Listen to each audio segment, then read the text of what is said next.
who came from a day school, finished their exams last year, and is eligible for university, the county government of Mombasa, for every single child, regardless of your color, regardless of your religion, regardless of the school that you're in, as long as it is a public school within the boundaries of Mombasa County, every single child who is a child of Mombasa is going to be entitled to 50,000 shillings as their first year.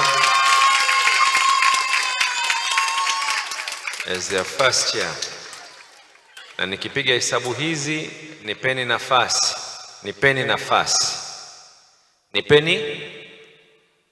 na nikae tena nipige hesabu zangu.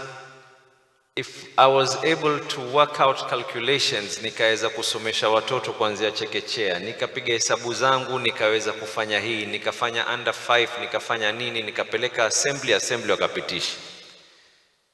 Ili bongo Mwenyezi Mungu atanijalia. This 50,000 might end up not just being for this year, but God willing, it will be a continuous process paka mumalize university yenu.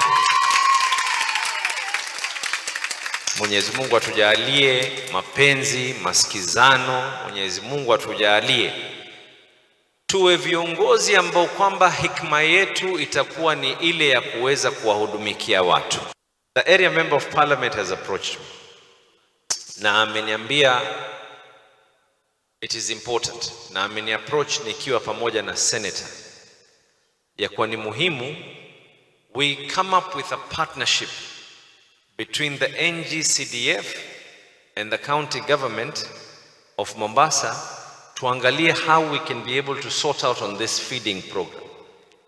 And I have told him, as I have told all other members of parliament, hawa watoto ni wetu sote. Hawa watoto hakuna ambaye kwamba tutakayesema ya kuwa huyu ni wa MCA, huyu ni wa mbunge, huyu ni wa gavana, huyu ni wa senator, huyu ni wa women rep. They are all ours. If our brains and our resources can be able to work together in a legally applicable manner, there is totally nothing wrong. If this begins here and it can be emulated into other parts of the county well enough, we can be able to do the same, so that ile fee ambayo kwamba mzazi atakayolipa will be extremely minimal. Tukae na walimu, teachers wa skuli zote za Mvita. Challenge iko nyingi, maisha yamekuwa magumu. Mzazi mmoja ana watoto 3, 4 wako secondary school. School fees is 20,000 per child.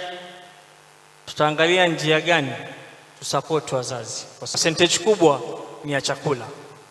Tutakaa na governor to introduce wale NGO wako Nairobi, Food for Education, ili wakija hapa ndani ya Mvita wakisupply chakula wao, mwalimu atakuwa hana headache ya kudeal na supplier, na fees pia itashuka. Sisi tutahakikisha wazazi wetu ndani ya Mvita wapate nafuu kidogo ya kusomesha watoto wao. Because now I promise you I'll be bringing my bursaries in this school. You're going to give me 100 students who are less fortunate. Nitawapa bursaries za Mama Zamzam, kila msichana 5,000 each. The next bursary. Hiyo ndio zawadi kubwa ambao Mama Zamzam naweza kuwapa, ni waweke watoto wa kike ndani ya darasa.